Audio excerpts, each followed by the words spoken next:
1. Just for the context, I'm a server at a restaurant. You know, that pancake place? I've been working at that place for over a year, gaining my coworkers and supervisors' friendship. Today, since it's the weekend, was a pretty busy day, but not as busy as most weekends. Today went as usual, and I took my break, and when I came back to work, I took a couple of tables on my station. One of the parties I took was this lady, a Karen, a woman about 30s who, to be fair, didn't look like a Karen. Piercings, black eyeshadow, black dyed hair, and really tight clothes. She was accompanied by a man, but he didn't participate much.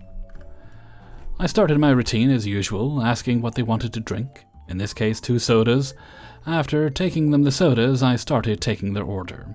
Are you ready to order? Yes, may I have the combo with over-easy eggs and wheat toast? Of course. Then I talked to Karen. And what can I do for you? I'd like the order of 2 strawberry French toast. Does that come with sausage, eggs, and hash brown? No, but I can offer you instead the French toast combo, which comes with 1 slice of French toast, eggs, bacon, sausage, or ham, and hash browns. And that comes with white toast? No, but in that case, I can offer you the 2 slices of French toast you asked, plus the classic combo, which comes with egg, bacon, sausage, or ham, hash browns, and a toast. I'll have the French toast and the same thing my dad ordered, but with scrambled eggs, sausage, and white toast. Okay, to confirm, he got the combo with over-easy eggs, and you got the French toast, a combo with scrambled and sausage. No, he got the over-easy egg. I got the scrambled ones. I'm confused, but assume Karen didn't understand me when I said he and you. Okay, anything else I can get you? Yes, is the fruit free? Sorry, no. And what about the salad? Is that free? Neither that. Then that would be all. Okay, just to confirm. Your father got the over-easy egg combo, while you got the 2 slices of French toast and scrambled egg combo. She growls. That's correct, says her father. After that, I went to place their order in the system, since I wanted the food to come out as soon as possible to avoid this lady getting mad. I was planning to get their silverware after placing their order. After placing their order, something that didn't take more than 3 minutes according to the clock, I went to get their silverware, but on the way I crossed the angry Karen. She calls me a derogatory name and pushes her nail in my chest. You forgot about our silverware. I'm so sorry, I say, just wanting to finish with this. After that, Karen goes to her table and I go to the kitchen to finish the order. When I enter the kitchen, I heard 2 of my coworkers talking. OP's table is very rude. The lady cornered me while I was going to one of my tables, demanding me to give her silverware. I was lucky I had some spare. Ouch, I feel bad for OP. I wish him good luck with them. I saw how rude they were with the hostess. As soon as the food was ready, I took it out to Karen. I was missing one of the toasts, but the cooks were preparing it, so I thought no big deal. Once I took them their food, the table next to them asked me for 2 cups of water, so I went to get those. As soon as I entered the kitchen to get the waters, I got called by a coworker. Is that table yours? Yes. They're asking for their server. I went to check what had happened. Is there anything wrong? Are you our waitress? I thought it would be a woman. She points to the scrambled eggs. Do these come with French toast? Because I can't find it on the menu and I don't want to pay for anything that is not free. No, ma'am, you ordered 2 slices of French toast, and then you ordered the same as your partner but with scrambled eggs, sausage and white toast. I'm coming back with the white toast. You don't know how to do your work, do you? I never ordered this. I thought it was free with the French toasts. And the father quietly babbles, Yes, you ordered that. No, I asked you multiple times and explained to you, and you agreed. It's not my problem that you don't know how to listen. I won't be paying for it. Okay, I'll take it away. By that time, my supervisor and a couple of coworkers already knew what was happening with Karen. I went to the kitchen, and a couple of minutes later, a manager in training called me. Karen's complaining a lot. Take most of the items off the check and... Thankfully, a supervisor was there at that moment and said, No, she has to pay. OP did nothing wrong. But we need to take the items off, or else she'll call headquarters and... No, because if we keep giving free food, more people will start acting rude and complaining so they can get free food. The supervisor then turns to me. You can stop being attentive with that table, and don't give them any discounts or anything. You would think this would be the end, right? The supervisor took care of Karen, she paid their bill, and yelled, "I'm never coming back to this place," right? Well, no. A while later, my supervisor came to me with a $100 bill in the check. In our restaurant, servers take care of the cash of their tables, and at the end they pay the total cash sales.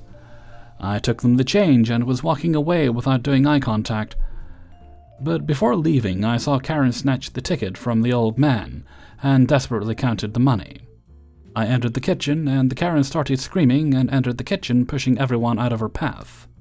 "What the fuck is this?" Colleague number 4 answered, "It's your change and bill." The supervisor then said, "You are not getting anything free," and told me to call the police. Karen throws the coins at us while screaming unrecognizable words. I started to go to the front to call the police, while Karen was screaming words that I didn't recognize. I assume because English is not my mother tongue, and it's difficult when people talk to me fast. The screams were still very loud at the front of the restaurant, taking all the customers, servers, hostesses, cleaning guys, and even the pictures on the walls' attention. The Karen finally gets out of the kitchen screaming, "What the hell are you just standing and watching? Call 911!" And then she claimed that we assaulted and sexually assaulted her. Karen finally gets out of the restaurant and stays on the front watching and calling someone on the phone. I went back to make sure my parties were all right, and they tried to cheer me up, saying I did a great job. When I went back to my kitchen, the co-workers told me what happened. Apparently Karen started threatening them that her boyfriend would come and attack us that day. Spoiler, he never appeared. 2. I'm a 33-year-old woman, and I'm a teacher. For one of our extracurricular activities, we had to go on location for a workshop. I was keeping a door open because we were supposed to enter through the side entrance, not the main entrance, to make sure none of the students started wandering around aimlessly. I made sure to be in view and yell out whenever I spotted a student walking near the meeting point. In the open space near the building where we were meeting, a stage was being placed for something. No posters, plaques, or any kind of explanation, just a stage standing there. This didn't help in spotting students, but I managed. Someone that did work in the building had taken a picture of the stage and some people hanging around, and entered through the door I was keeping open. One of the guys in the picture did not want their picture taken. I can relate, but as I was standing there keeping the door open, he thought I worked there too. As a result, he ordered me to go bring your colleague. Mind you, I couldn't move, and not in the petrified kind of way. I was still waiting for some of the aforementioned students. I had no idea how to open the door from the inside, no visible handle, so I couldn't just let the door close on its own, and I was not about to lock myself out. I tried endlessly to explain I was here for a school, that I didn't work there, that I have no idea who that person was, that I was waiting for students to start the workshop we had paid for, aka I was a customer, all to no avail. The more I explained I didn't work there and I had no idea who that person was, the louder the guy insisted that I bring out my colleague. And of course, the students kept trickling in as everything was going down. It came to the point that the police, who were surveying the construction of and around the stage, had to get involved, just so they could repeat what I had been telling the yelling guy the entire time. I don't work here, have no idea who the picture taker was, and couldn't help in any way. Finally, he believed me, or technically he believed them, and he started aiming his frustrations about the guy taking pictures at the police rather than at me. As I was waiting on one or two more students, of course, some had to be late, the guy that took the picture showed back up, and saw and heard the guy's frustration about the picture, and started a whole new discussion, with me still stuck in the doorway. I'm pretty sure the picture got deleted, but by then I was trying to disappear and wasn't actively paying attention to the discussion. I was just trying to manifest missing students so I could leave and join the workshop. After everything was said and done, and the people actually involved had all gone back to their business, the students finally showed up. No help there. Luckily, the workshop was active and interesting enough to clear my mind, but, as happened today, the memory pops up randomly. 3. I'm a lanky person in my early 20s, but back in middle school I took martial arts type classes and managed to reach a black belt. Now my skills are rusty as hell and I'm out of shape, but if needed I can fight. Now I'm currently in a struggling financial state, so when I do shop I go for cheap, aka Walmart. Since it's getting cold and it's raining a lot, I have on a grey jacket, black pants and some black sneakers. I needed some cereal I like, and I'm a dumbass who likes to wander, so I head up to the Grand Palace of Walmart for some stuff. I'm browsing the games I can't afford, seeing what's new, what's on sale, what the prices are if I wanted to save up, etc. I hear a cough behind me, the kind for getting people's attention, and I look up, as I was kneeling or crouching to look at the bottom shelf and see this dude. "Oh, I'm sorry, am I in your way? I'll move." "No, I need you to unlock the games. I want to get something for my son's birthday." "Oh, well, I don't work here, so I don't have the keys to unlock this, sorry." "Of course you'd say that. You young people never work here whenever I need help." He did air quotes when he said that in a mocking tone. I stand up at this point. Maybe the reason people tell you that is because they don't work there. Nothing I'm wearing is even blue, like the mandatory uniform. "You're just hiding it under your jacket, don't lie to me. I know those are the pants they wear here." "Black jeans? Sorry, I'm an edgy bitch and prefer dark colors." "Excuses, now help me, I'm a paying customer, and the customer is always right." Having worked customer service type jobs, mainly fast food, this irks me. But I at least have a response. Sure, thing is, all these companies are privately owned, and they can decide who is and isn't a customer. Plus, I am too, and my always right words are to leave me alone. I just want to shop in peace. "How dare you! You millennials are always so rude." At this I do laugh, since the youngest millennial is, according to Google, 27. "Alright, dude, is this some prank? I'm Gen Z, I'm tired. I do not have enough time for this, so leave me be, alright?" And with that I walk away. But he starts to yell at me and grabs the hood of my jacket. "Don't walk away from me, bitch! I will have you know I can get you fired!" I smack his hand to prevent from being pulled off balance. "Buddy, I would quit fast enough to make your head spin. Threatening to get me fired at a place I've never worked does nothing. Now back up. Now." "You hit me! How dare you! Where's your manager?" At this point, an actual employee walks up since it's getting loud, and before he can even ask what's going on, the man goes off. "This employee hit me and wouldn't help me. You need to make sure they get fired." "Okay, that sounds serious. Where's the employee who hit you?" asks the actual employee. "Right here." And he points at me. The employee looks confused, and I decide this shouldn't escalate more. "Alright, my turn to talk. Hi. I was browsing. He thinks I work here. I told him I don't. He grabbed my hood as I was walking away because he's annoying me, and I smacked his hand away because he grabbed my clothes. Plus, he's a good head taller than me. Why would I hit someone bigger than me if they didn't pick the fight?" "You liar, you refuse to help me." He then points to the actual employee. "And if you lie and say they don't work here, I know you're just covering for them. I want the manager." The employee looks a bit scared. I don't know his age, but he looked a little younger than me, so this might have been his first job. "Just get the manager, and just in case, I would suggest security since this guy is—" "You think I'm crazy, huh? You're probably going to lie and get me thrown out. Well, I won't go down unless I take you with me." And then he lunges at me. He pushes me to the ground and starts wailing on me. I pull my arms up to block my face, and Jesus, this dude packs a punch. If I was unlucky, he probably could have seriously hurt me. The employee runs off, and the sound causes the man to stop to try and yell at him. Since I know what I'm doing, I take the time he paused to bring my elbow up into his gut. He doubled over, and I punched his nose. I honestly wish I broke it, but no luck. And I slip out from under him and crawl back before I try to stand.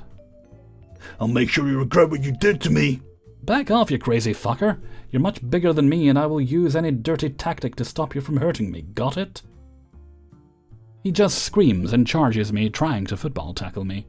I try to dodge, but because this is in the middle of the aisle, he grabs me. He pushes me to the walls of the TVs and slams me into it. And I don't know what his plan was because I don't want to get hurt and pay medical bills. So I try slamming my elbows down on him. It doesn't work.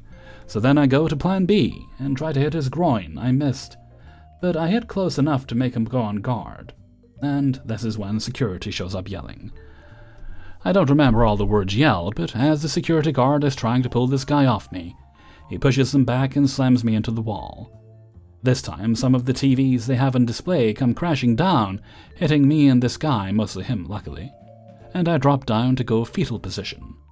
As he is pushing one of the now broken TVs off him, I go for the groin punch. This time I don't miss, and since his jewels got slammed with my full force, probably enough punching power to dent drywall, if I'm honest, I am out of shape. I just dip. Security now has the upper hand and finally pushes this guy to the ground. The end of the story is how you would expect. Crazy dude gets arrested. Paramedics are called for me. Since I'm American, I did not want them called because bills, but good news, the worst injuries I had were some nasty-ass bruises and a few cuts and gashes from when the TVs fell. Nothing a bandage or Band-Aid couldn't fix. And since the only thing I was going to buy was a box of cereal, the manager, who was told about what happened, gave me a 50% discount, so I felt good. I really don't get why these people get so angry that they go to violence. Walmart is pressing charges, but I want nothing to do with it, so I won't have an update on the court result. 4. I was a merchandiser working in Indiana a few years back. I was fresh out of the army and fresh out of fucks. Our primary contract was to stock a big box store that were also a fairly large grocery department with their brand. Confusing. And a few smaller independent brands. We also did their resets. We did not wear uniforms. Generally, I had a tool bag with me and a lanyard for my company.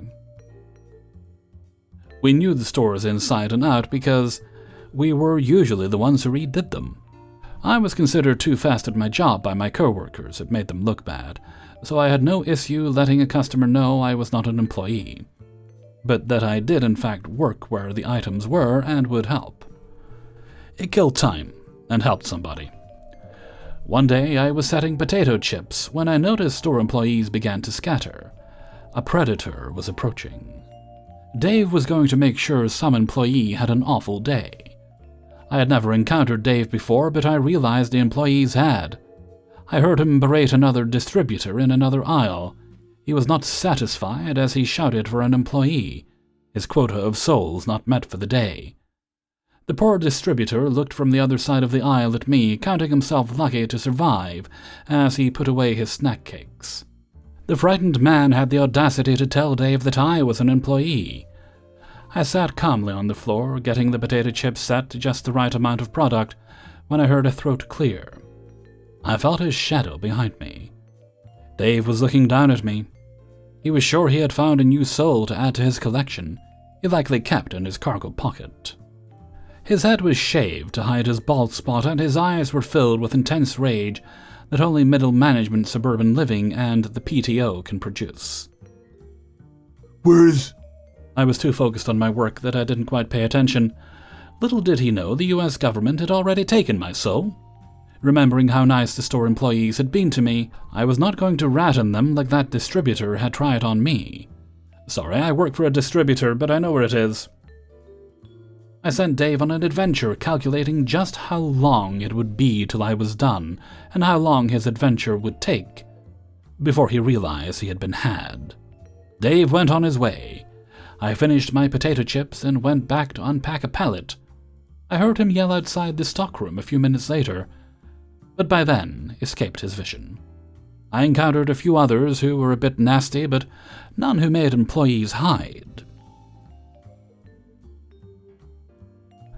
5. Years ago, I was receiving services from a home health company. My podiatrist had submitted the referral regarding wound care for one of my feet. The visits from these nurses would take an extremely long time due to the company's higher-ups requiring the field nurses to ask lots of questions that were absolutely not medically relevant at best, only marginally relevant. The nurses would always ask if I was experiencing chest pains, which is actually a necessary question for them to ask every client during every visit. However, I once had an exchange with one of the nurses that I think is rather peculiar, so here it goes. Are you presently having chest pains? No. Are you presently anxious?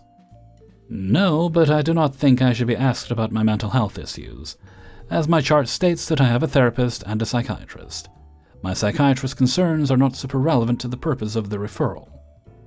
That question is on a list of follow-up questions I am required to ask with respect to chest pains because serious anxiety can cause chest pains. I rolled my eyes, pointed out that I just said I was not experiencing chest pains, adding, if I am not at all having chest pains, then clearly I am not having anxiety-driven chest pains, right? Each nurse is going to do things differently. At that point I gently changed the subject, because I lacked the energy and desire to continue on with that topic. Hey everybody, Hellfreezer here, and thank you very much for listening to Idiots in the Wild, episode 144. And thank you very much to everybody who allowed me to use their stories in this video. Before you go, please do poke the like button. It helps YouTube recommend the video to other people.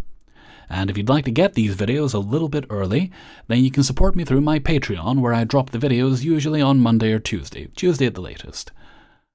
You can do that for as little as $1 a month. And you can also, if you click in the description there, you'll find a link to the Hellfreezer Teespring merchandise store. And if you'd like to make donations on a more one-off basis, and you've already got yourself some awesome Hellfreezer merchandise, then if you click on that little heart with the $sign in it, you can make donations during streams and videos if you'd like to do so. You're not required to do any of this to enjoy the videos, but I very much appreciate it and thank you kindly. Okay, no other business today. I think I've done all my birthday shoutouts, so let's move right along to Hellfreezer's question of the day. And today's question is that you just have a hard time explaining to people why it's good. It's just one of those things. Like, I quite like Marmite. I don't buy it all the time, but I do sometimes like it on toast. A very strong, very salty, kind of almost beefy flavor would be the best way to describe it. But I know people that have tried it that think it's one of the worst things ever to be created by humanity. And I guess it's just one of those things. I mean, there's things like haggis, black pudding, foods I very much enjoy. Like I say, Marmite's an occasional thing for me, but haggis and black pudding, they're wonderful foods. Not healthy, but I love them. And again, it's just hard to explain to people why they're so good, because if you tell people what's in them, it puts them off immediately.